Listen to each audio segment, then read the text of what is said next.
Bueno, mandando a grabar. Bien. Bueno, chicos, vamos a comenzar entonces con este último taller, donde vamos a ver toda la última parte de biología humana que ustedes no han repasado. ¿Sí? Este es el taller 4. Vamos a empezar con el punto 1, donde ustedes tenían que ir con flechas, teniendo en cuenta los distintos factores que estimulaban la liberación de hormonas. Lo mismo que les dije a los chicos antes, no siempre una hormona la voy a unir con una sola respuesta. Es decir, la opción estaba de que una hormona me produjera más de un efecto. Entonces, nosotros como es medio difícil unirlo con flechas, lo vamos a hacer directamente, vamos a escribirlo. Entonces no van a haber uniones con flechas, sino directamente escrito. Fíjense, empezamos con el primer planado. El primer estímulo que nos mencionaban era el aumento de presión arterial. ¿Sí? Si yo tengo un aumento de presión arterial, lo que yo tengo que lograr es lo contrario. Es decir, lo que tengo que lograr es disminuir mi presión arterial, ¿verdad? Entonces, para yo disminuir mi presión arterial, ¿qué hormona voy a liberar? A ver si se acuerdan. O se las digo yo y ustedes me dicen quién la libera. La hormona que voy a liberar es el FAN, factor natriurético auricular. ¿Se acuerdan quién la liberaba? ¿Quién liberaba el FAN? Fíjense que el nombre se los dice, factor natriurético auricular. El FAN lo liberaban las aurículas del corazón. Y lo que estimula el FAN es justamente la eliminación de agua, por lo tanto de sodio, por orina. Por lo tanto, lo que estimula es la diuresis y la natriuresis. Si yo disminuyo la diuresis, es decir, lo que hago es, mejor dicho, aumentar la pérdida de agua, aumentar la diuresis, aumentar la natriuresis, lo que yo hago es justamente disminuir mi presión arterial. ¿Por qué? Y porque estoy perdiendo agua y sodio por orina. Entonces, por eso la hormona que se libera es el FAN, que recuerden que lo liberan las aurículas del corazón. Vamos con otra. Vamos con la disminución de la calcemia. Fíjense que si yo tengo disminuida la calcemia, lo que tengo que hacer es tratar de aumentarla, la calcemia nuevamente. Entonces, ¿qué hormona me estimulaba el aumento de la calcemia? La paratormona. ¿Quién liberaba la paratormona? ¿Quién la producía? A ver si se acuerdan. ¿Las glándulas pueden ser? ¿Qué glándula? A ver si se Para acuerdan. tiroides. Muy bien, las paratiroideas. Es decir, esta paratormona lo que hacía es aumentarme la calcemia. ¿Qué es la calcemia? Es el calcio en sangre. ¿Cómo hacía para aumentarme la calcemia? ¿Mediante qué mecanismo? Bueno, tenía varios mecanismos por el cual lo podía hacer. Uno era aumentarme la absorción de calcio a nivel intestinal. El otro, a ver si se acuerdan algunos de ustedes, ¿cómo hacía para aumentarme la calcemia?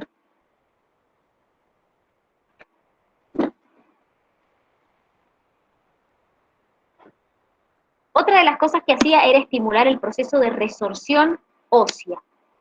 Otra de los procesos que hacía para aumentar la calcemia en sangre era bloquear la excreción de calcio por orina, es decir, que yo no pierda tanto calcio por orina. También estimulaba la conversión de la vitamina D en su versión activa. Entonces, fíjense que todos estos procesos lo que van a estar haciendo a mí es aumentarme la calcemia. ¿Se entendió hasta acá? ¿Vamos bien? ¿O va quedando alguna duda? Sí. Bien, buenísimo. Seguimos. Vamos entonces con un aumento de la glucemia. Ustedes vieron que hay muchas hormonas hiperglucemiantes, es decir, que me aumentan la glucemia. Ahora, si yo tengo un aumento de glucemia, yo lo que quiero hacer es justamente lo contrario, disminuirla la glucemia. Entonces, ustedes vieron una hormona que era la única hipoglucemiante que había, es decir, que me disminuye la glucemia en sangre. ¿Cómo se llamaba? ¿Se acuerdan? Que las personas diabéticas muchas veces se inyectan. Insulina.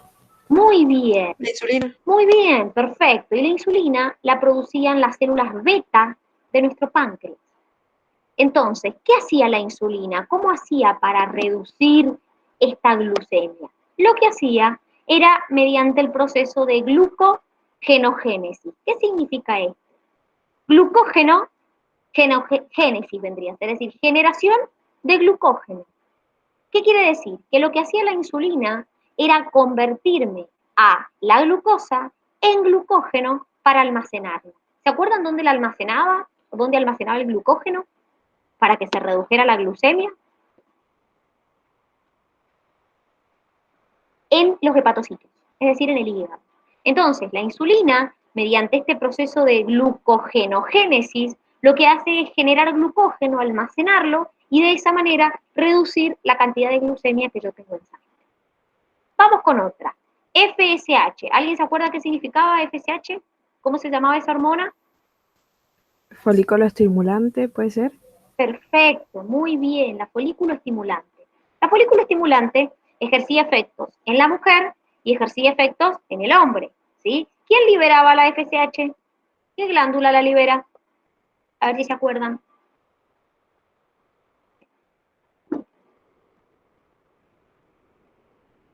La hipófisis. La hipófisis, puntualmente la adenohipófisis, me libera FSH. ¿Qué hacía la FSH? En la mujer estimulaba la producción de estrógenos y en el hombre estimulaba la espermatogénesis, que es generación de espermatozoides, básicamente. ¿Sí? Entonces, fíjense que en algunos casos, chicas, no o sea, en el caso de la unión, no iba una sola hormona con un solo efecto. Porque también podemos decir, y bueno, pero los estrógenos me estimulan la ovogénesis. Entonces también podríamos unir estrógenos con ovogénesis. Ahora, también podríamos decir que la FSH me estimula la espermatogénesis. Entonces fíjense que acá podíamos unir más de una cosa. Y la última, la disminución del sodio. Si a mí me disminuye el sodio, yo lo que tengo que tratar de hacer, como estoy perdiendo mucho sodio, es tratar de retenerlo, para no seguir perdiendo. Entonces, como lo que yo tengo que hacer es tratar de retener el sodio, ¿qué hormona se les ocurre que voy a liberar? A ver, ¿se les ocurre alguna?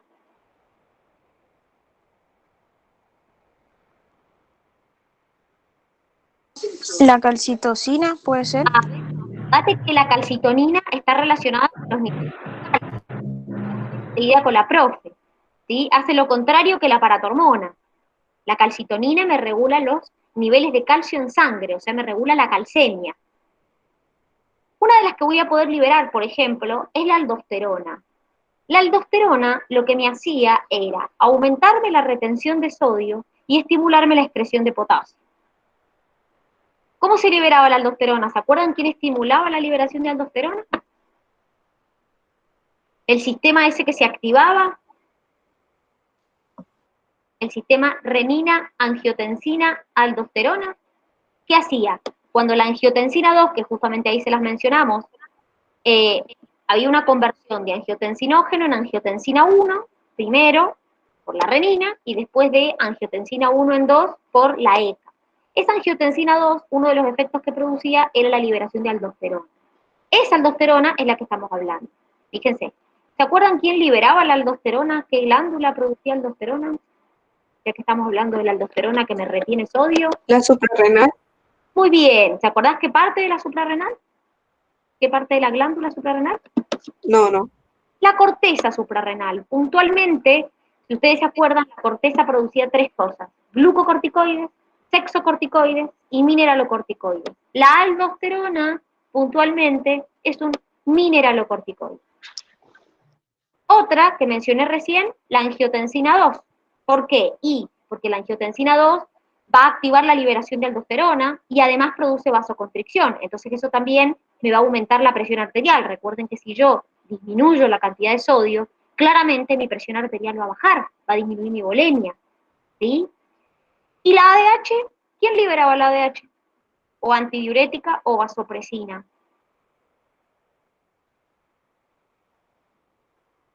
¿Se acuerdan? Ojo con quién la libera y quién la almacena, que eran cosas distintas. Una glándula la liberaba, otra la almacenaba a la ADH.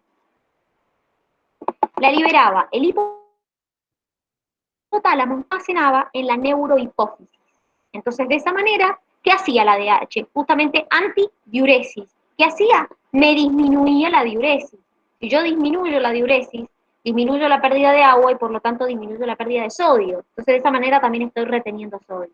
Entonces fíjense que en este caso yo tenía más de una opción para poder unir. ¿Quedó alguna duda de esto? ¿Se entendió? Sí, sí, se entendió. ¿Quieres seguir, Gaby? Ahí te Sí, pongo dale, perfecto. Ahí está. Bien, bueno, vamos, en este ejercicio en el punto 1 tenían mucho más acciones o estímulos que ir resolviendo. Y algunos de los que vamos a ir viendo ahora son opuestos a los que ya vimos con la profe Dani. Entonces, justo lo que estaban hablando recién, bueno, tenemos una disminución de la presión, entonces esta disminución de la presión, ¿qué necesitamos hacer? Que aumente la presión. Entonces vamos a activar las mismas hormonas que explicando Dani recién, la aldosterona, la angiotensina 2 y la DH. ¿Para qué? Para que ocurra una vasoconstricción, la disminución de la diuresis, el aumento de la retención de sodio y todo esto en conjunto va a llegar a un aumento de la presión. ¿Sí? Entonces sería distinto estímulo, pero las mismas hormonas se activan y la misma respuesta se genera. Después tenemos también el aumento de la calcemia, es decir, hay un exceso o está aumentado los niveles de calcio que circulan en nuestros torrentes sanguíneos. Entonces, va a actuar la calcitonina, ¿sí? ¿Se acuerdan quién la liberaba la calcitonina?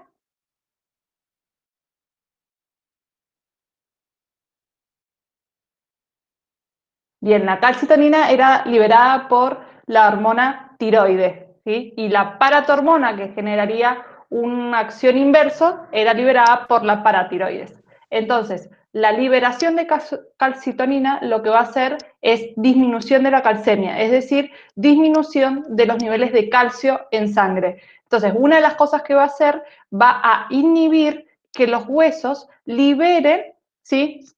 Calcio al torrente sanguíneo, va a inhibir también la reabsorción o la absorción del intestino, ¿sí? La absorción de calcio por el intestino. Entonces vamos a ir regulando de forma inversa a lo que haría la paratormona. Después tenemos la LH. ¿Se acuerdan qué significa LH?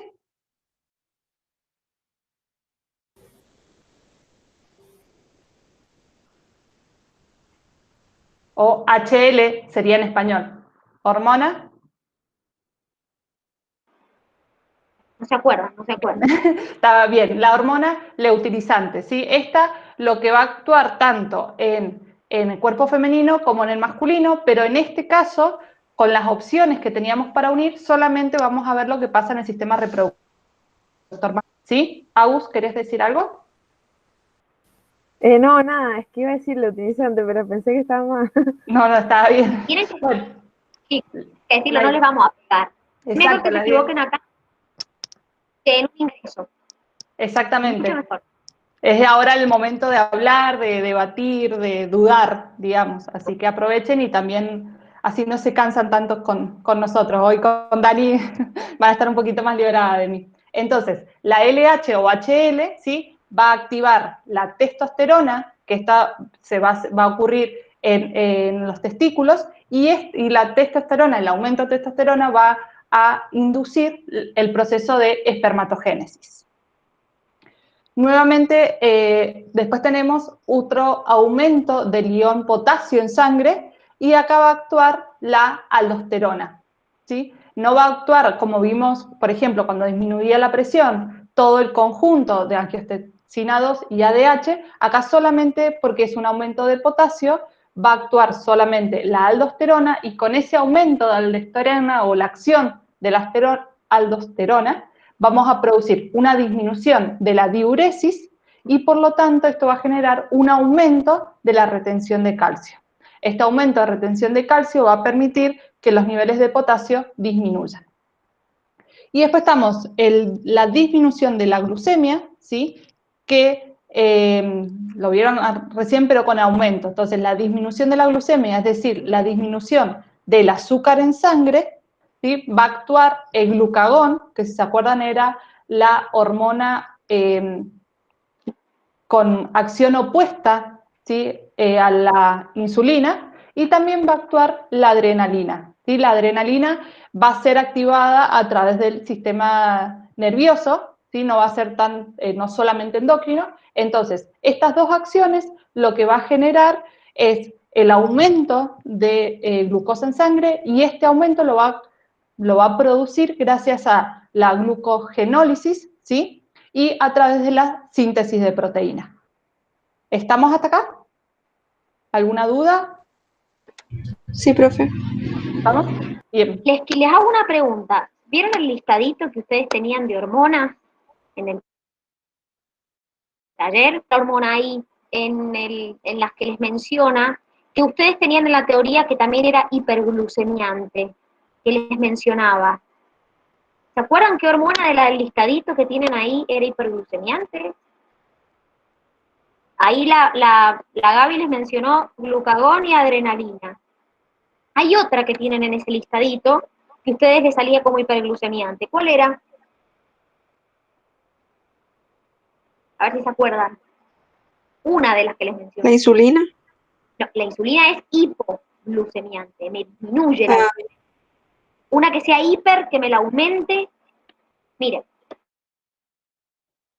¿Se acuerdan el? El glucagón. Pero fíjate que ahí la Gaby se los mencionó el glucagón. Les dijo glucagón y adrenalina. Yo estoy hablando aparte de esas dos, hay otra más. Ustedes en el listado tenían el cortisol. Entonces ustedes lo pusieron en el power. Está mal, se equivocaron. No, en realidad, ¿por qué? Porque a ustedes el estímulo que les figura acá es una disminución de la glucemia. ¿Sí?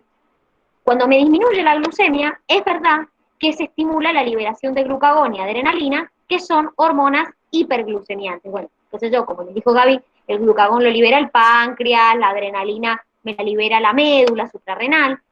¿Qué pasa con el cortisol? ¿Por qué no lo pusimos ahí? Porque es verdad que el cortisol es hiperglucemiante entre las funciones que cumple. Pero, ¿quién me estimulaba la liberación de cortisol?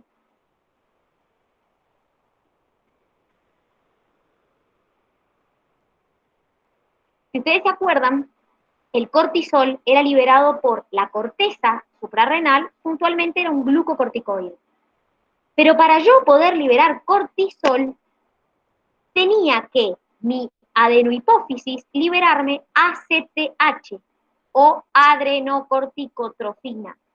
¿Sí? Entonces, ¿por qué no aparece ahí el cortisol como hormona hiperglucemiante? Y porque la disminución de glucemia no me estimula la liberación de cortisol. ¿Qué tendría que haber para que se libere cortisol? Y tendría que el estímulo haber sido una liberación de ACTH o adrenocorticotrofina. ¿Se entendió? ¿Y por qué no estaba ahí el cortisol?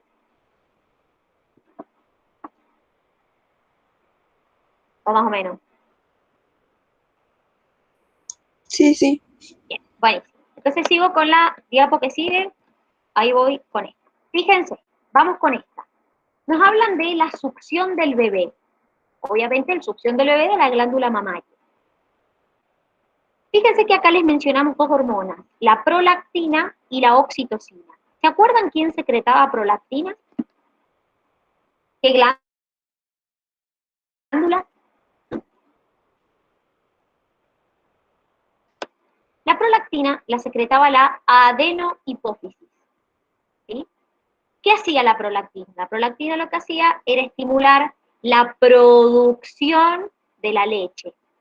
Ahora, la oxitocina no la liberaba la adenohipófisis. La oxitocina es otra de las que, como les dije antes, produce el hipotálamo y almacena mi neurohipófisis. Recuerden que la neurohipófisis únicamente me va a almacenar ADH y oxitocina, pero no porque la neurohipófisis la haya producido, sino porque la almacena de lo que viene del hipotálamo. ¿Qué hacía la oxitocina? Bueno, uno, me estimula las contracciones uterinas durante el parto, y otro me estimula la eyección de la leche. Entonces, ojo con la producción y la eyección. La producción me la estimula la prolactina y la oxitocina me estimula la eyección de la leche. Vamos acá con lo que les explicaba recién. Fíjense, en la que sigue. ACTH adrenocorticotrofina. ¿Qué me estimulaba? La liberación de cortisol. El cortisol es un glucocorticoide que liberaba mi corteza suprarrenal. ¿Qué hacía ese cortisol? Bueno, podríamos estar por lo menos 20 minutos hablando del cortisol. Acá solamente les hemos puesto uno de los efectos que produce el cortisol, que es la gluconeogénesis. ¿Alguien se acuerda lo que era la gluconeogénesis? Por ahí se confunde gluconeogénesis, glucogenogénesis, glucogenólisis. ¿Alguien se acuerda lo que era la gluconeogénesis?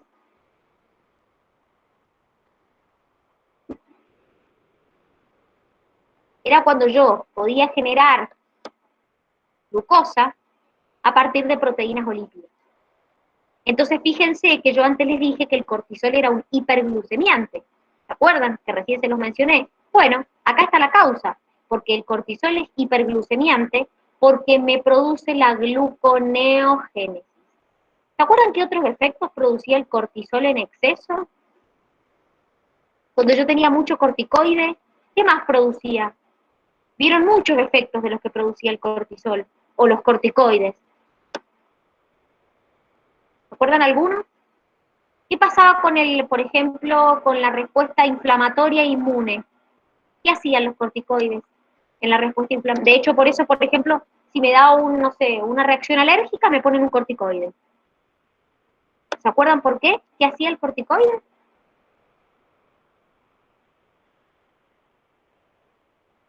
Lo que hace el corticoide es suprimir la reacción alérgica e inflamatoria. Es uno de los efectos del corticoide, ¿sí? Suprimirme la reacción alérgica e inflamatoria. Otra de las cosas que estimulaba era la producción de ácido clorhídrico del estómago. Entonces muchas veces cuando uno toma en forma crónica corticoides, se pueden desarrollar úlceras, ¿sí? Otra de las cosas que hacía era aumentarme la retención de líquidos. Entonces la persona podría manifestar un aumento en la presión arterial producto de ese cortisol. ¿Sí? Podríamos seguir nombrando. Por ejemplo, me estimulaba la osteoporosis, es decir, me disminuía los procesos de osificación. Entonces, fíjense que en realidad los efectos del cortisol son muchos. Acá le hemos puesto uno solo, que es referido a la glucemia en sangre. Vamos con el contrario al que vimos antes. Ahora tengo un aumento de sodio en sangre. Si tengo un aumento de sodio en sangre, claramente voy a tener que tratar de perder sodio. ¿Sí? Así como antes tenía poco y tenía que retenerlo, ahora que tengo mucho, tengo que liberarlo. Entonces, lo que voy a hacer es otra vez liberar FAN. Recuerden que si tengo un aumento de sodio, tengo un aumento en la presión arterial. Entonces, ¿qué va a hacer el factor natriurético auricular? Ya lo dijimos al principio. Me va a estimular la diuresis, es decir, la pérdida de agua, me va a estimular la natriuresis, que es la pérdida de sodio, y por lo tanto voy a disminuir la presión arterial. ¿Sí? Fíjense que tanto ante un aumento de presión como un aumento de sodio, vamos a liberar la misma hormona, porque el aumento de sodio me genera una hipertensión. ¿Sí? Y la última, si tengo una deshidratación, ¿qué pierdo en una deshidratación? ¿Mucha qué? Agua. Exactamente, pierdo mucha agua. Entonces, lo que voy a tener que tratar de hacer es retenerla, es no perderla, porque estoy perdiendo mucha agua o perdí mucha agua. Entonces, lo que voy a hacer es liberar las hormonas que ya vimos. La aldosterona, ¿por qué? La aldosterona lo que hace es aumentarme recuerden que una deshidratación, si yo pierdo agua, también pierdo solutos como el sodio. Y por lo tanto mi presión arterial también va a bajar. Entonces, ¿qué voy a liberar? Y aldosterona, que me aumentaba la retención de sodio, angiotensina 2 y antidiurética, que contribuyen a disminuir la diuresis, y la angiotensina 2 a la vasoconstricción. Entonces, todo esto lo que va a lograr es que yo aumente mi presión arterial. Lo mismo que les dije antes, fíjense que ante una deshidratación, ante una disminución en la presión arterial, voy a liberar exactamente las mismas hormonas. Aldosterona, angiotensina 2 y antidiurética. ¿Quedó alguna duda hasta acá? ¿Se va entendiendo bien?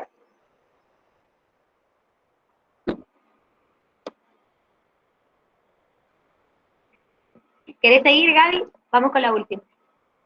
Ahí te lo puse. Perfecto. Sí, bueno, chicas, saben si necesitan en el medio de la explicación, si quieren ir interrumpiendo, consultando, no hay ningún problema. Bien, vamos a volver, continuamos entonces con la liberación o el estímulo, ¿sí? La presencia de la hormona TSH.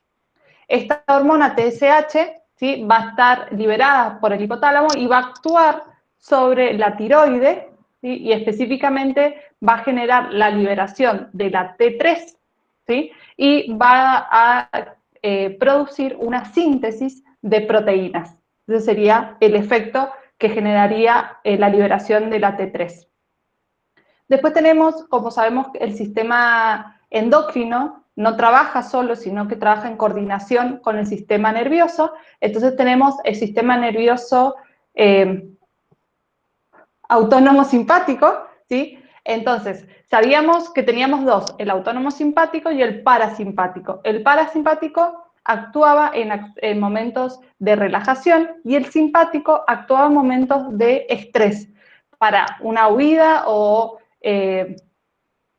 algún peligro, ¿sí? Cuando estamos con estrés, entonces, ¿qué necesitamos para resolver ese estrés? Se va a liberar la hormona adrenalina, ¿sí? La hormona adrenalina va a generar muchas acciones para preparar el cuerpo para alguna situación de estrés, de huida o lo que necesite en ese momento. Entonces, lo que va a hacer, va a generar una vasoconstricción. Esa vasoconstricción va a ser un aumento de la presión. Ese aumento de presión también nos va a generar un aumento de la frecuencia cardíaca, ¿sí? La frecuencia cardíaca lo que va a hacer es tener mayor cantidad de latidos por minutos. Esta mayor cantidad de latidos me va a permitir oxigenar de manera más rápida y más efectiva, ¿sí? Nuestra sangre. Entonces, esto me va a generar un aumento de la tasa respiratoria para generar un mayor intercambio de gases y a su vez, para hacer todas estas acciones se necesita energía, entonces se va a producir la glucogenólisis, ¿sí? La producción de glucosa y se va a liberar en sangre y se va a distribuir hacia los lugares que necesita. Por ejemplo, si estamos corriendo, ¿sí? Se va a ir hacia los músculos para tener mayor energía. ¿Sí? ¿Se entendió eso? La asociación del endocrino con el sistema nervioso. Sí, sí. Perfecto. Bien, después las últimas dos corresponden más al sistema digestivo con el endocrino. Entonces, si nosotros tenemos una dieta o algún alimento con contenido graso, ¿sí? Y este contenido llega hasta el estómago, ¿sí? Entonces, un alimento graso en el estómago me va a generar la liberación de la hormona gastrina. Esa hormona gastrina, ¿qué es lo que va a detectar? Va a detectar que hay muchos lípidos en el estómago, entonces va a generar un aumento del ácido clorhídrico. Este ácido clorhídrico me va a ayudar en la digestión química de los lípidos y va a ayudar su degradación para luego en el intestino generar la absorción. Después, otra de las acciones que nos puede generar nuestra dieta es que se produzca un quimo ácido en el estómago. Es decir, nuestro estómago es ácido, pero al generar un quimo ácido es como que se va a potenciar la acidez del estómago, entonces nosotros tenemos que reducirlo de alguna manera para que cuando pasa al intestino no esté con una acidez excesiva. Entonces, la hormona que se va a activar es la que conocemos como PIC, o sería el péptido inhibidor gástrico. Entonces, ¿qué es lo que va a hacer esto? Como es un inhibidor, se va a ver su efecto reflejado con una disminución de la liberación del ácido clorhídrico. ¿Sí? ¿Se entendió hasta acá? ¿Estamos? Sí, profe. Sí, perfecto. Bueno, y ese sería todo el ejercicio 1 que tienen ustedes. Bien. En el punto 2 tenían que ver un videíto. ¿Pudieron verlo al videíto? Sobre impulso nervioso. Yo no. Igual es un repasito de lo que ustedes tienen en la teoría, no había nada nuevo que lo que ya vieron. Si pueden, es más, ahora que empiezan a repasar para enero y eso, mírenselo al videíto, porque está muy bueno, está muy bien explicado y es muy sintético, y por ahí en un apunte, en algo plano, no se entiende tan bien como con un video. Está muy bien explicado, así que si pueden, mírenlo. ¿Querés arrancar? Exacto. Sí, dale. Sí, está muy, con lo que decía Dani, está muy bien explicado y está muy bien sintético, digamos. No es que se va por las ramas, sino que está justo lo que ustedes necesitan para completar o que les ayude un poco más la bibliografía. Entonces, en el ejercicio 2, lo que había que hacer era ver el video y responder 5 preguntas. Entonces, la primera pregunta, que es la A, dice, ¿cualquier estímulo puede despolarizar la membrana y de qué depende? ¿Sí? Cualquier estímulo, sabemos que nuestro cuerpo en total responde a muchos estímulos, pero esos estímulos tienen que ser específicos para cierta cantidad para que se puedan detectar. Por ejemplo, nosotros nuestros oídos los sentimos los estímulos auditivos o también de presiones para el equilibrio, pero si yo le pongo una linterna en mi oído, no va a reconocer ese estímulo lumínico, ¿sí? O si yo me pongo un parlante al frente del ojo, no voy a poder reconocer el estímulo auditivo. Entonces, para cada parte, para cada estructura, necesitamos como una llave y una cerradura específica. Entonces, no cualquier estímulo va a despolarizar la membrana. ¿Y cuál va a ser aquel que sí va a despolarizar? Va a ser el estímulo que sea capaz de generar un potencial generador que supere el potencial de umbral, ¿sí?, que tenemos entre menos 55 y menos 65 milivolts, que esto es lo que va a medir la membrana de las neuronas, y solo así se va a poder generar un impulso nervioso, ¿sí? Entonces, si yo supero ese umbral, sigo la cadena. Si no llego a superar ese umbral, se corta la cadena en ese momento. ¿Sí? ¿Se entendió?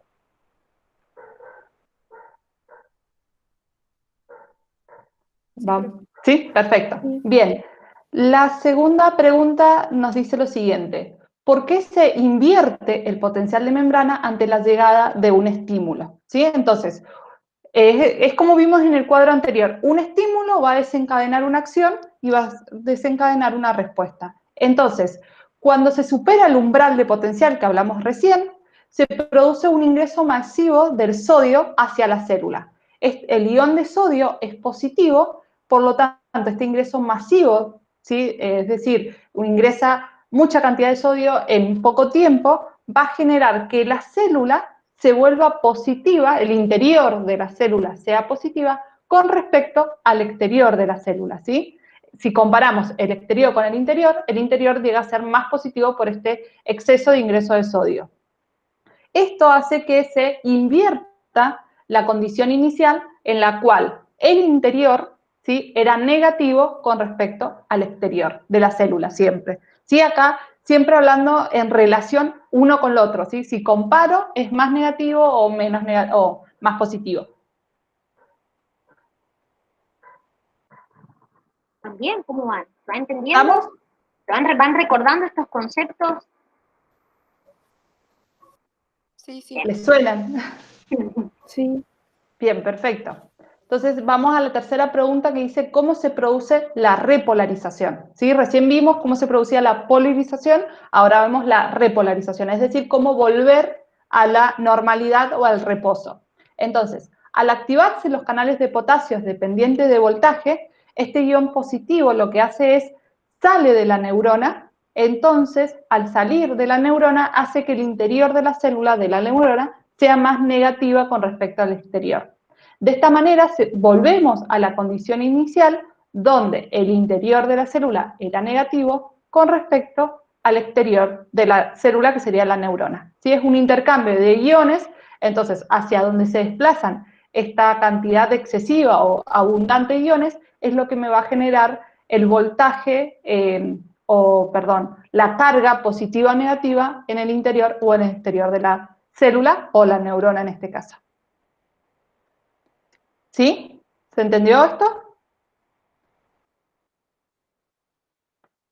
Sí, sí. Entonces, recién con la Gaby dijeron que entraba una gran cantidad de sodio, eso me invertía el potencial, a eso nosotros le llamábamos despolarización, que es cuando el potencial se hacía positivo, aproximadamente más 40 milivolts. Después también vieron con la Gaby que había una repolarización, es decir, el potencial otra vez empieza a tornarse más negativo, porque recuerden que el potencial en reposo es menos 70 milivolts, es decir, es un potencial negativo. Entonces, cuando en la despolarización se fue un valor positivo de más 40 milivolts aproximadamente, que recién le decía la Gaby, que se abren canales de potasio dependientes de voltaje y empiezo a perder potasio, otra vez ese valor que se había vuelto positivo empieza a tornarse más negativo para tratar de volver a mi condición de reposo, que es menos 70. ¿Pero qué pasaba? Justamente, se pasaba. Es decir, los iones potasio, que recién les explicaba Gaby, continúan saliendo, continúan. ¿Pero qué pasa?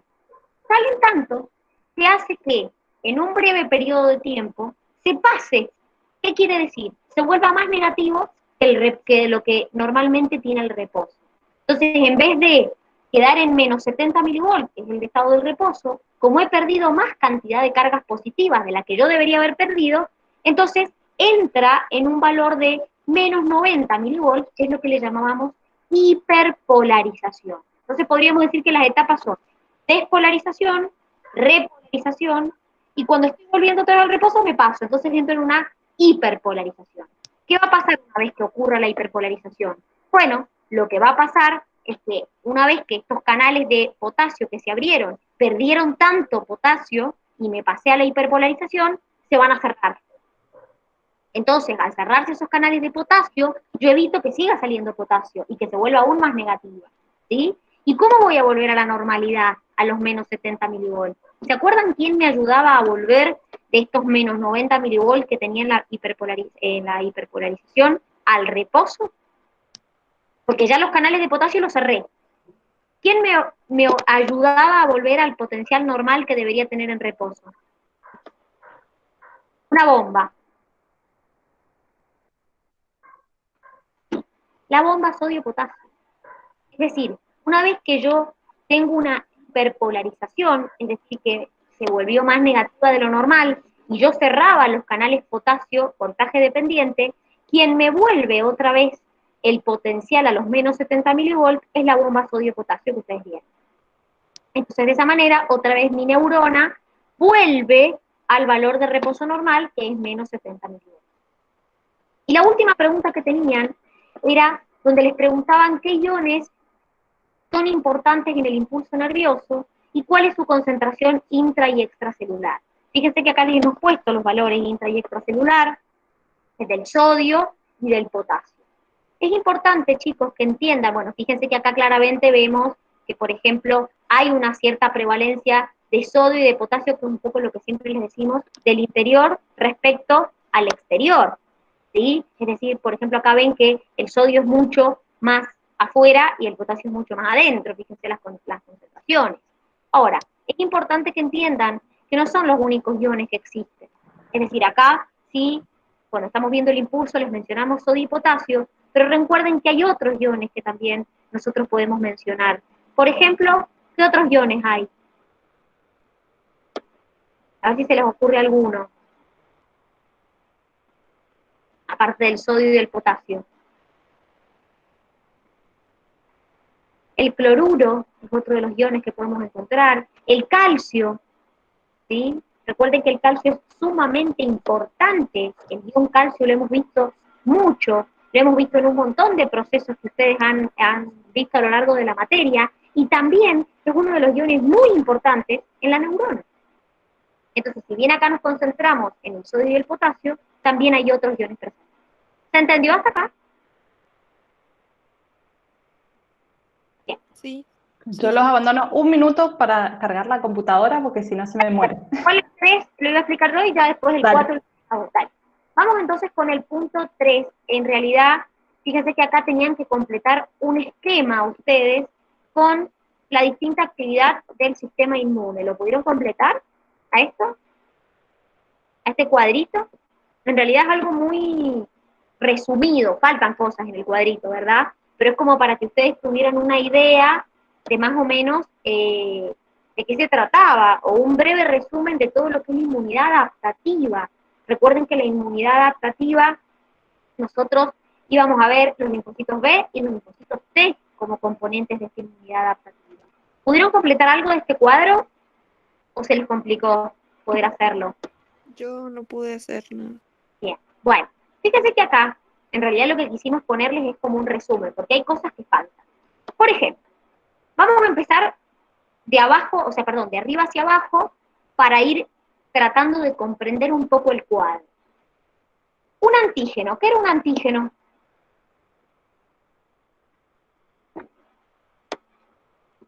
¿Qué era un antígeno en el sistema inmune? Era el que realizaba la defensa o el que atacaba al patógeno. Al revés, ¿O el no? antígeno es cualquier sustancia capaz de de activarte al sistema inmune. Eso es un antígeno. ¿Sí? Ah, bien, Es bien, bien. una bacteria, un virus, es cualquier sustancia capaz de activar la respuesta inmune. ¿Sí? Entonces, ¿qué pasaba? Cuando yo me exponía por primera vez al patógeno o al antígeno, como quieran llamarlo, vamos a hablar no de lo que pasa con la inmunidad innata, porque eso lo hemos visto aparte, sino que acá nos concentrábamos en la inmunidad adaptativa. Entonces, ¿qué pasaba? Existían células que se llamaban CPA o células presentadoras de antígenos, como por ejemplo los macrófagos o las células dendríticas, que justamente su función es el nombre que dicen, son presentadoras de antígenos. ¿Qué quería decir? Estas CPA son las que se van a encargar de presentarle los antígenos a los linfocitos. ¿Sí? Es como decir, che, mira, acá está el antígeno. ¿Mm? Obviamente, acá, por ejemplo, no hemos agregado los complejos de histocompatibilidad que ustedes vieron, el 1, el 2, no los hemos agregado, simplemente es como un cuadro para que se ubiquen en qué ocurre cuando se activa. Pero ¿qué hacía una célula presentadora de antígeno? Le presentaba un antígeno a un linfocito T helper, o también lo pueden encontrar como colaborador. Es lo mismo. ¿Mm? Esos linfocitos T, recuerden que nosotros hacíamos la distinción. Los linfocitos T citotóxicos, ¿sí? Primero, todos los linfocitos, para que mejor nos ordenemos, tenían la proteína CD3, que era una proteína que existía. Ahora, los citotóxicos, los linfocitos T citotóxicos, tenían además una proteína que se llamaba CD8, mientras que los linfocitos T helper tenían una proteína que se llamaba CD4. ¿Sí? ¿Qué pasaba? Cuando una célula presentadora me presenta un antígeno al linfocito T helper, el helper se activa y se diferencia. ¿Qué quiere decir esto?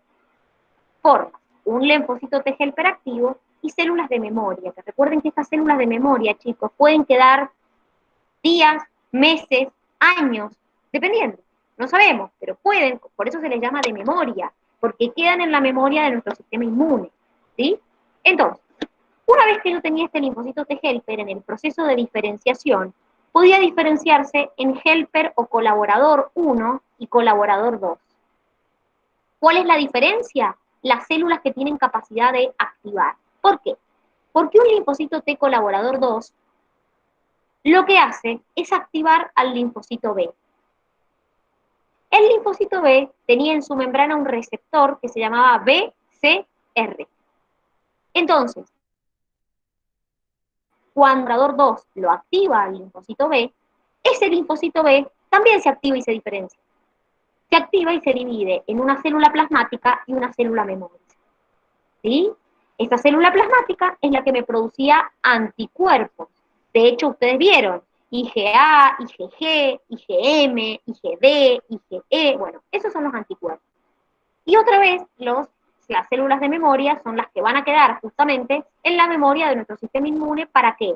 Para que cuando nosotros tengamos un segundo ataque por ese mismo antígeno, ya estemos preparados.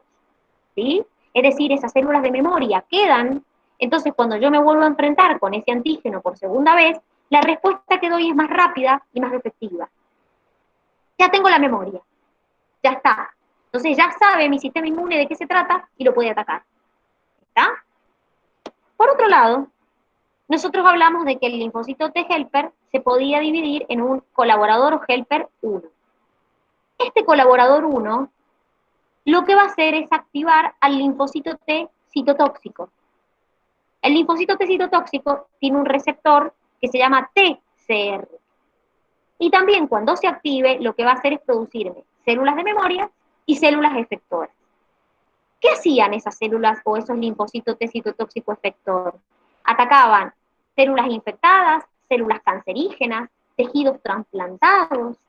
¿Se acuerdan cómo era el efecto? Porque acá dijimos que los linfocitos B producen anticuerpos. ¿Se acuerdan cuál era el efecto del linfocito T citotóxico cuando se activa? Que nosotros decimos, bueno, va a atacar la célula infectada o la célula cancerosa. ¿Cómo hacía para atacarla? ¿Qué hacía? A ver si se acuerdan. Liberaba enzimas. dos enzimas. A ver si se acuerdan del nombre de esas enzimas que liberaba. Se llamaban granzimas y perforinas. Una le hacía agujeros todo en la membrana y la otra era proteolítica. Entonces, de esa manera lo que yo hago es romper la célula que está infectada, o que está infectada, o que es cancerosa, o que es una célula que es trasplantada. Entonces, el linfocito T citotóxico se llama citotóxico porque induce la muerte de la célula, liberando, como les dije, granzimas y perforinas.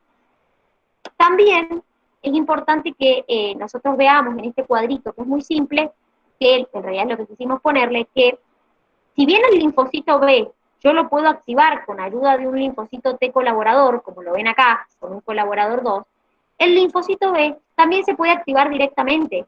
Es decir, el linfocito B tiene un receptor que se llama BCR, que produce anticuerpos y me puede reconocer el antígeno directamente. Es decir, el linfocito B puede ser activado con ayuda de un colaborador o directamente puede activarse reconociendo el antígeno. No es que si no está el colaborador 2 no se me van a activar los linfocitos B. Puede activarse de las dos maneras el linfocito B. ¿Se entendió? ¿Se acordaron de esto? Sí, se entendió, profe. Bueno, me alegro. Bien. Entonces, ¿completar el cuadrito o quieren que se nos deje un minutito más? ¿Alcanzaron a copiarlo?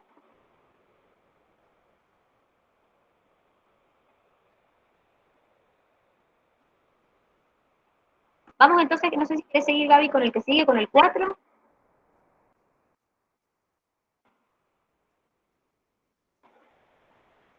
No te escucho, Gaby, a ver ahora. ¿Ustedes le escuchan a la profe?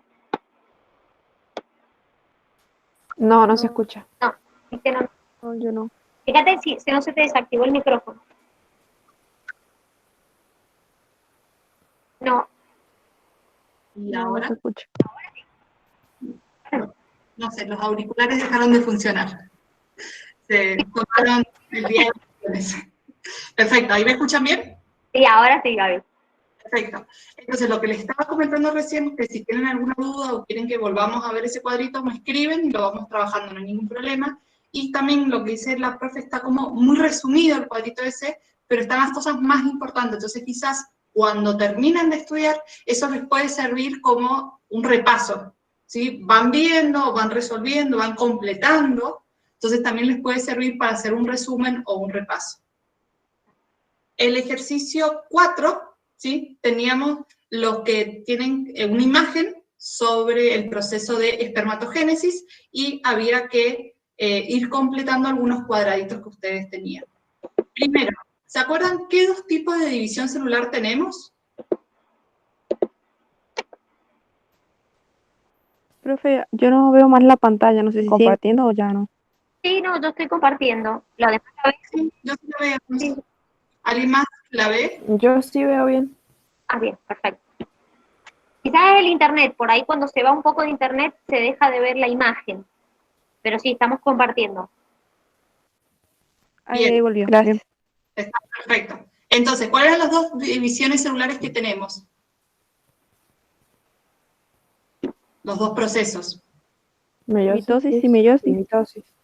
Perfecto, meiosis y mitosis, ¿sí? ¿Y cuál de los dos procesos se utilizaba para la gametogénesis?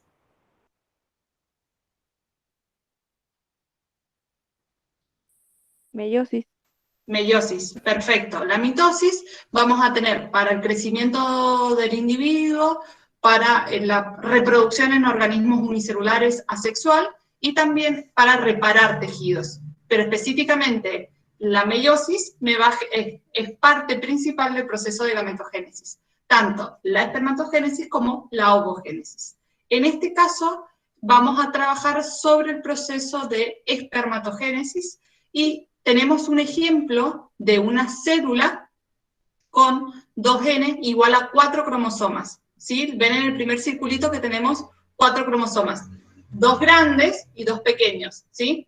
Son amarillo-violeta, amarillo-violeta. ¿Sí? Acá tendríamos, en este ejemplo, 2 genes igual a 4. en las células humanas, ¿sí? Excepto en los óvulos y en los espermatozoides, ¿sí? En las células que van a formar la gametogénesis. ¿Cuántos cromosomas tendría? ¿Qué número sería el 2N? ¿Se acuerdan? O sea, si yo veo una célula de mi piel, ¿cuántos cromosomas voy a encontrar?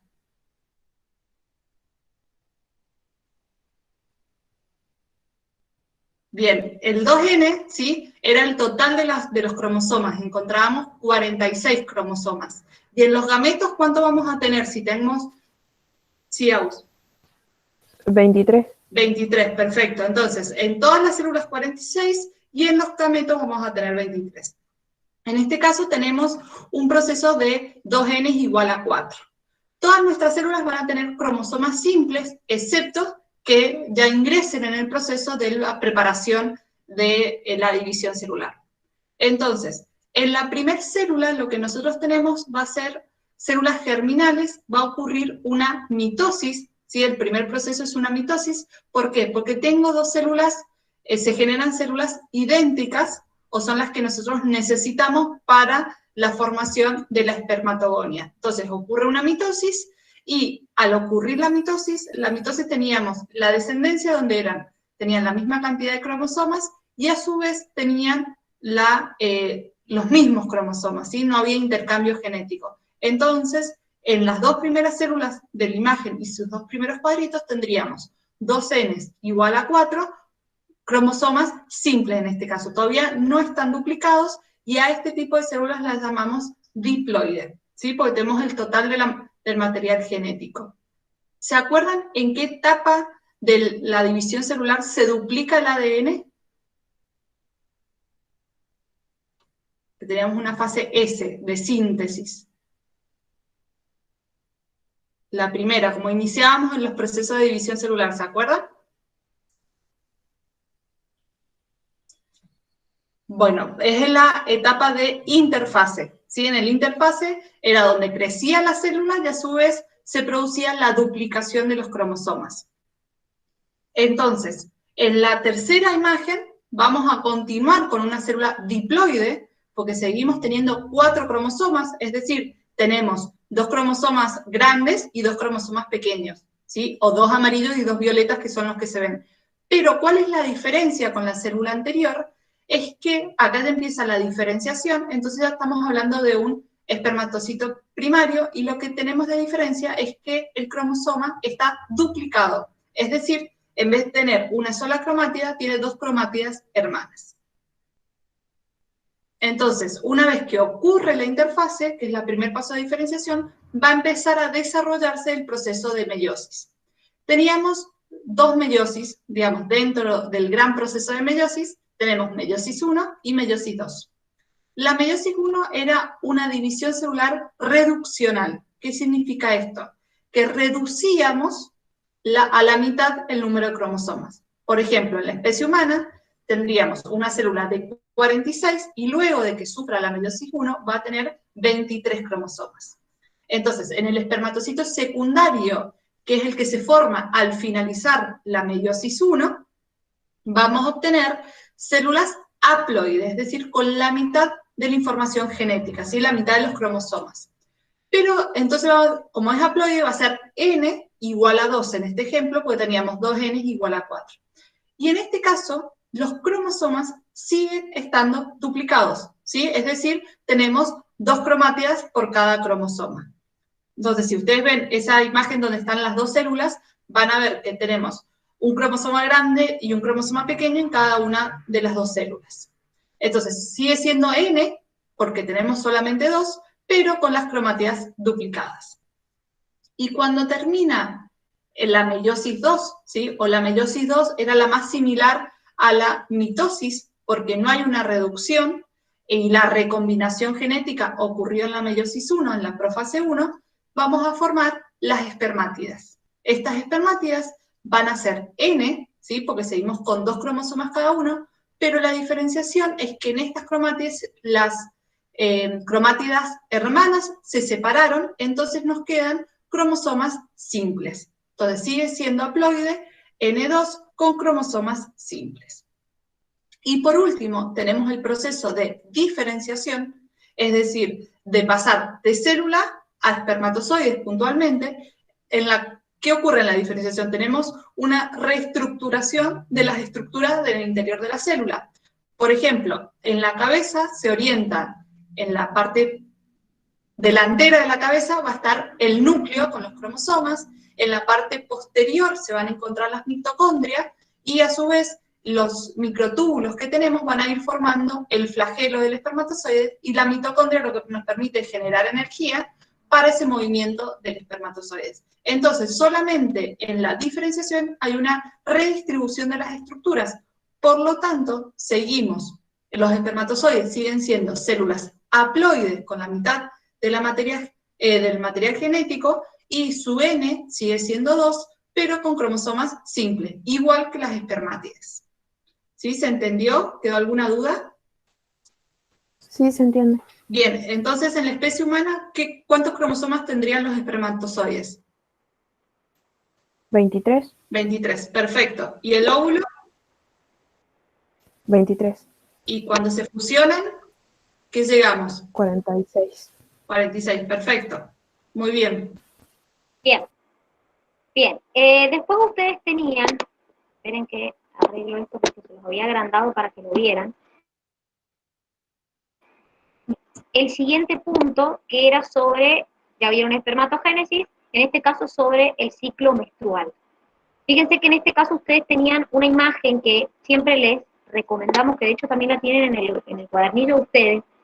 Siempre ustedes, cuando vayan estudiando este ciclo, no solamente miren lo que va pasando, qué sé yo, con los niveles hormonales, sino también vayan viendo qué va ocurriendo en el ovario, qué va ocurriendo en el endometrio, porque generalmente lo que les piden es la relación entre qué fase hay en el ovario, con qué fase, con cómo son los niveles hormonales, con qué va pasando en el endometrio. Entonces siempre traten de cuando lo estudien, ustedes lo tienen en una imagen, en dos imágenes en realidad, en el cuadernillo y en el apunte de clase, de ir viendo todo lo que va pasando, niveles hormonales, el ovario, el endometrio, ¿sí?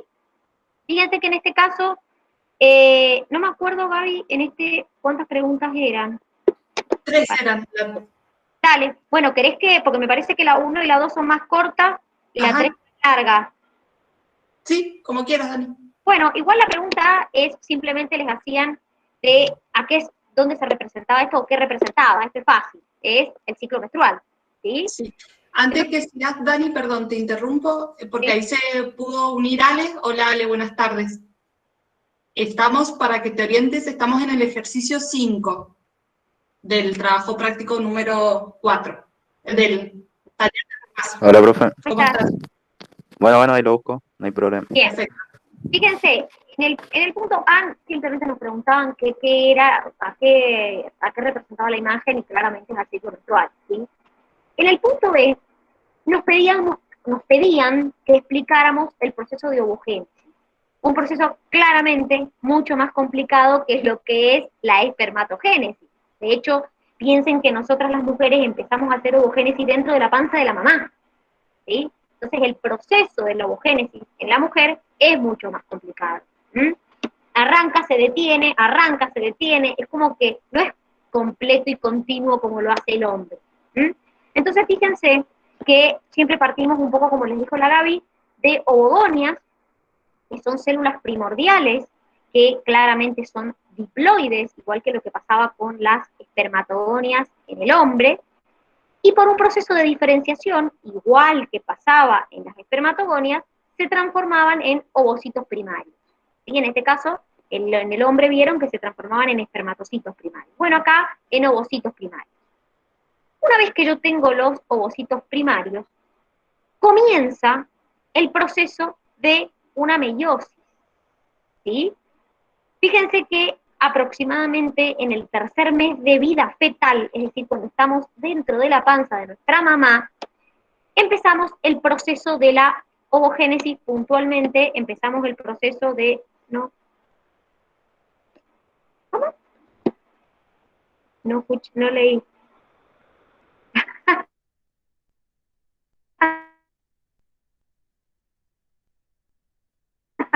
en realidad el hombre, si bien sus niveles, eso está muy bueno, o sea, en el sentido de la comparación. Fíjense que el hombre, en realidad, si bien sus niveles de testosterona empiezan a bajar a lo largo, cuando empiezan a hacerse más adultos, el hombre siempre, incluso cuando es mayor, sigue produciendo espermatozoides. ¿Sí? Un hombre de 50 años, de 60 años, sigue produciendo espermatozoides. En menor cantidad, pero sigue produciendo. Una mujer, cuando entra en menopausia, no. Entonces, esa es una de las diferencias más importantes, que nuestro ciclo, si lo comparamos con el del hombre, en realidad es más corto, porque una mujer de 70 años no puede seguir produciendo ovocitos. Entonces, esa es una de las diferencias importantes, ¿sí? En respecto a las dos formación de gametas sexuales, ¿sí? Seguimos. Una vez que yo tengo el ovocito primario, aproximadamente en el tercer mes de vida fetal, estos ovocitos están rodeados por una capa de células que se llaman epiteliales planas, que forman lo que se llama el folículo primordial. ¿Sí? Fíjense que estos ovocitos primarios son células diploides, todavía no han empezado a hacer la meiosis 1, entonces siguen siendo células diploides. ¿Qué pasa? Empiezan, y acá es lo importante, empiezan la meiosis 1, ¿sí? Y se detienen. ¿En qué se detienen? En profase de la primera división meiótica. Entonces, están rodeados por una capa de células epiteliales planas, pero permanecen en profase 1, estos ovocitos primarios, no han completado la meiosis 1, entonces siguen siendo diploides hasta que la mujer alcanza la madurez sexual. ¿Sí? Entonces, una mujer nace con ovocitos primarios detenidos en profase 1. Es decir, no ha completado su meiosis 1. ¿Cuándo la va a completar la meiosis 1 la mujer? Bueno, ahora vamos a ver. ¿Qué va a pasar? Una vez al mes, cuando la mujer alcance su madurez sexual, ¿qué va a pasar? Esa mujer va a completar esa meiosis 1, que venía detenida desde que nació, y va a completar la meiosis 1 y va a formar ovocitos secundarios. ¿Sí? Entonces, ¿qué es lo que ocurre? El ovocito secundario sí ya es una célula haploide. Entonces, ¿qué me va a producir esta mujer cuando complete su meiosis 1? Me va a producir un ovocito secundario y un cuerpo polar. Como les dije yo, esto ocurre generalmente una vez al mes dentro de los 28 días, aproximadamente el día 14, recuerden que no es exacto, porque no todos los ciclos son iguales de duración, pero esto va a pasar desde la menarca hasta que la mujer entra en menopausia. Es decir, van a ser con todos los ovocitos primarios detenidos en profase 1, y una vez por mes, durante su vida, podríamos decir fértil, va a completar esa meiosis 1 y me va a formar ovocitos secundarios. ¿Sí? Ahora, ¿qué es lo que ocurre? Como les dije yo, los ovocitos cuando se dividen, no se dividen en células de igual tamaño como lo hacen los espermatocitos. ¿Sí? Entonces, en realidad, el proceso por el que pasan es cuando el núcleo se divide, el citoplasma forma como una protuberancia. Entonces, un juego de cromosomas pasa al interior de la protuberancia, se estrangula y es lo que forma el primer cuerpo polar. Vieron que yo les dije, cuando completo la meiosis 1, formo un ovocito secundario y un cuerpo polar. Bueno, el resto del material es lo que me forma el ovocito secundario, que comienza a madurar y me forma el folículo en maduración. ¿Sí? Ahora, esto, ¿qué es lo que ocurre? Una vez que yo completé mi meiosis 1, ¿sí? Y formé el ovocito secundario y el folículo en maduración, la segunda división meiótica se va a completar recién después que se fecundó. ¿Qué quiere decir? Que en realidad una mujer no ovula, porque en realidad lo que yo libero son ovocitos secundarios detenidos. ¿Sí? ¿Cuándo yo voy a decir que tengo un óvulo? Y cuando el espermatozoide realmente se una con ese ovocito secundario y mi ovocito secundario complete la meiosis 2. Si no, la mujer ovocita en realidad. ¿Sí? Entonces, fíjense que, ¿qué es lo que va a ocurrir? Lo que va a ocurrir es que cuando se produzca la segunda división meiótica, si es que se produce, porque Si la mujer, si ese ovocito secundario no es fecundado, no hay segunda división meiótica. Entonces libero directamente el ovocito secundario. Entonces, supongamos que se produce una fecundación, ¿qué va a ocurrir? Bueno, voy a completar esa segunda meiosis y voy a producir un óvulo, ahí sí, y un segundo cuerpo polar, ¿sí? Los cuerpos polares también pueden, a su vez, dividirse, pero recuerden que los cuerpos polares finalmente mueren, se degeneran, ¿sí? Entonces, ¿cómo es el proceso? Que eso es por ahí lo que más cuesta, el proceso que va siguiendo el ovocito. Los ovocitos, como les dije, tienen células foliculares que lo rodeaban, ¿sí? Entonces, primero están en la superficie del ovario, lo que van haciendo las células foliculares es nutriéndolo y también secretando estrógenos. Cuando comienza a madurar ese folículo, empieza como a profundizarse dentro del ovario. Y lo que ocurre es cuando el folículo madura, se convierte en folículo de Graf.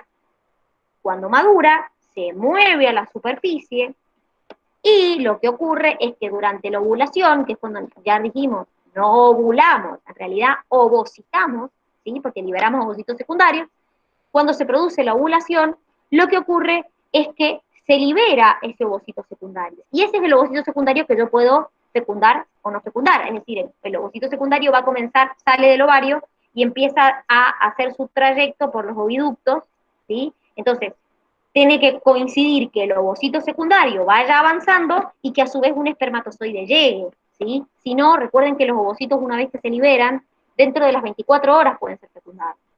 Entonces, tiene que coincidir. Lo que pasa es que no se sabe, es decir, no siempre, como les dije al principio, la ovulación se da el día 14 de los ciclos. Entonces, eso también es un problema, porque yo no sé exactamente qué día del ciclo ovulé. Aproximadamente a mitad del ciclo se produce esa liberación del ovocito secundario, ¿sí? Entonces, como les dije, cuando se libera durante la ovulación ese ovocito secundario, va rodeado por células que se les denomina de la granulosa, que se conoce como corona radiada, ¿sí? Recuerden que este proceso de un poco lo que estábamos diciendo recién, cuando mi ovocito empieza a descender por el oviducto, el lugar donde se debe producir la fecundación es en la ampolla de la trompa de falopio, es decir, el espermatozoide tiene que ascender hasta la trompa de falopio para poder encontrarse con mi ovocito secundario. Todo eso debe transcurrir dentro de las 24 horas desde que el ovocito secundario fue liberado, ¿sí? Si no es ovocito secundario, si no es fecundado, lo voy a liberar junto con la menstruación cuando se produzca la liberación del endometrio, cuando se complete ese ciclo, ¿sí? Entonces, fíjense que acá hemos repasado solamente el proceso de la ovogénesis. Ahora la Gaby les va a explicar el punto C, que es los niveles hormonales. Bien, Dani, te pido por favor si podés volver a la diapositiva donde está el ciclo. Dale. Unas breves aclaraciones. Sí, Bueno, sí. ahí con lo que le estaba diciendo la profe, ¿sí? Yo recién cuando les pregunté el número de cromosomas, les pregunté el número de cromosomas del óvulo, pero en realidad sería del ovocito secundario, ¿sí? Por eso, para que después no quede la duda con lo que yo dije y con lo que dijo Dani, en realidad sería el ovocito secundario, no el óvulo. ¿Qué es lo que les muestra el ciclo menstrual para que veamos quizás con diferencia o porque también lo que acaba de explicar Dani en la pregunta 2 también se explica todo el proceso de ovogénesis, ¿sí? Cuando ya el óvulo es fecundado. Pero en esta imagen lo que nosotros podemos ver es cuando un óvulo, un ovocito secundario, perdón, no es fecundado, ¿sí? Cuando se libera, se pasan las 24 horas y no ha sido fecundado, por eso se desprende el endometrio, digamos, o si vemos la etapa del ovario, la fase del ovario, vemos que se forma el cuerpo lúteo y se empieza a degenerar.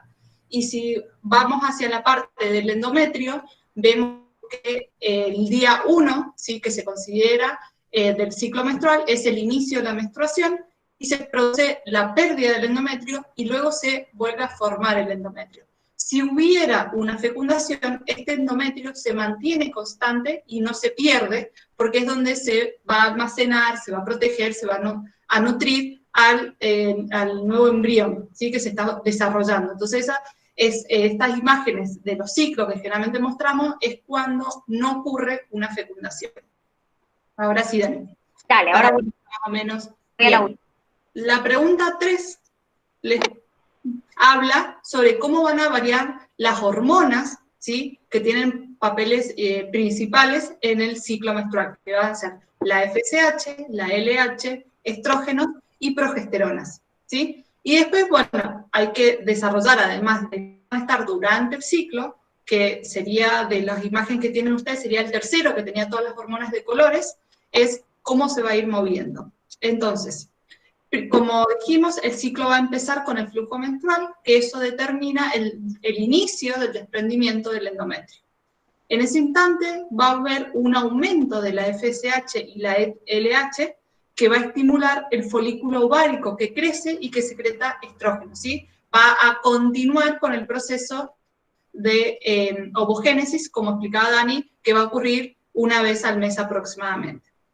Entonces, bajo la influencia de el endometrio va a empezar a regenerarse, ¿sí? Se va a desprender, una vez que se desprende, se empieza a regenerar nuevamente por la presencia de estrógeno. El aumento de estos estrógenos antes del día 14, si consideramos el día 14 como el día de la ovulación, se podría considerar el día 13, va a generar un incremento de la hormona LH, y a su vez la hormona LH va a llegar a un pico, y en este pico, que generalmente se produce un día antes del día de la ovulación, va a generarse la expulsión del ovocito secundario, que lo conocemos como ovulación, ¿sí? Que no sería el término correcto, pero bueno, es como lo conocemos, como ovulación. Entonces, luego de esta ovulación, es decir, de la liberación o de la salida, ¿sí?, del ovocito secundario del ovario hacia las trompas de falopio, los niveles de LH y FSH empiezan a caer, ¿sí?, porque su función era que se produciera la maduración de este ovocito secundario. Entonces, el folículo que se había formado se va a convertir en cuerpo lúteo y va a producir progesterona y estrógenos. A su vez, la progesterona va a continuar estimulando el endometrio, esperando y preparándolo para una supuesta o una posible implantación del nuevo embrión, y si eso se produce en la fecundación, la progesterona va a mantener al endometrio por el tiempo necesario para que se pueda desarrollar el embrión. Si no ocurre la fecundación, el cuerpo lúteo va a empezar a degenerarse, y así la progesterona también va a disminuir su cantidad, ¿sí? No se va a liberar mayor cantidad de progesterona. Entonces se llega como que el cuerpo, ¿sí?, a través de todas estas señales va a reconocer que no hay una fecundación, por lo tanto no hay un embrión que albergar. Entonces el endometrio va a comenzar a desprenderse del útero, ¿sí?, de la pared interna del útero. Y nuevamente, al iniciarse el desprendimiento del endometrio, iniciamos nuevamente en la fase 1, el día 1 del ciclo, con el aumento de la LH y la FSH. Y después, la otra acción que nos pedía la pregunta eran las funciones de cada una, o de las 4 primeras principales hormonas que activan. Entonces, la FSH va a producir el crecimiento y maduración del folículo, por eso está activa o está en aumento en la primera etapa del ciclo. La LH va a estimular la ovulación, por lo tanto, va a empezar a aumentarse, pero su pico se va a producir previo a la ovulación o en el momento de la ovulación. Después tenemos el estrógeno, que va a tener 2 funciones principales. Primero va a determinar o generar los caracteres sexuales secundarios en la pubertad, como por ejemplo el aumento de mamas, el ensanchamiento de caderas, ¿sí? Y a su vez va a estimular el crecimiento del endometrio, ¿sí?, que inicie su crecimiento. Y la progesterona va a mantener el endometrio, una vez que ya se forma, se va a mantener, y si el ovocito secundario no es fecundado, se va a reabsorber el cuerpo lúteo, y la progesterona domina, ¿sí? Y la progesterona se va al disminuir, se va a desprender el endometrio de forma de sangrado menstrual. ¿Se entendió? Sí, profe, se entendió. Sí, profe. Bien, ¿alguna duda?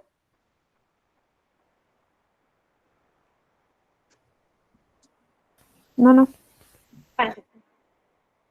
Perfecto. Entonces, con respecto al práctico, nos faltaría el ejercicio 6, que es inmunológico, pero ya con el tiempo ya hemos finalizado, digamos, el tiempo del taller.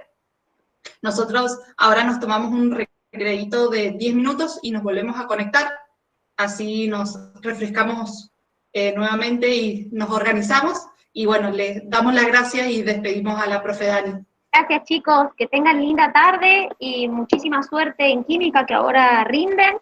Y bueno, recuerden que todas estas instancias, chicos, talleres, prácticos integradores, es para que repasen. No importa si en el práctico se sacan un 20, un 30, estamos repasando. Y las correcciones, tanto de los integradores como de los talleres, es fundamental para repasar, ¿sí? Así que aprovechen las instancias estas de repasos que son fundamentales y que son mucho más productivas que sentarse ustedes solos a leer todas las unidades de nuevo. Así que aprovechenlo porque van a ver que sirve. Exacto. Gracias, profe. Gracias, profe. Chau, chicos, nos vemos. Mucha suerte para todos. Nos encontramos por WhatsApp entonces, chicos. Chau, chau. Chao, Dani.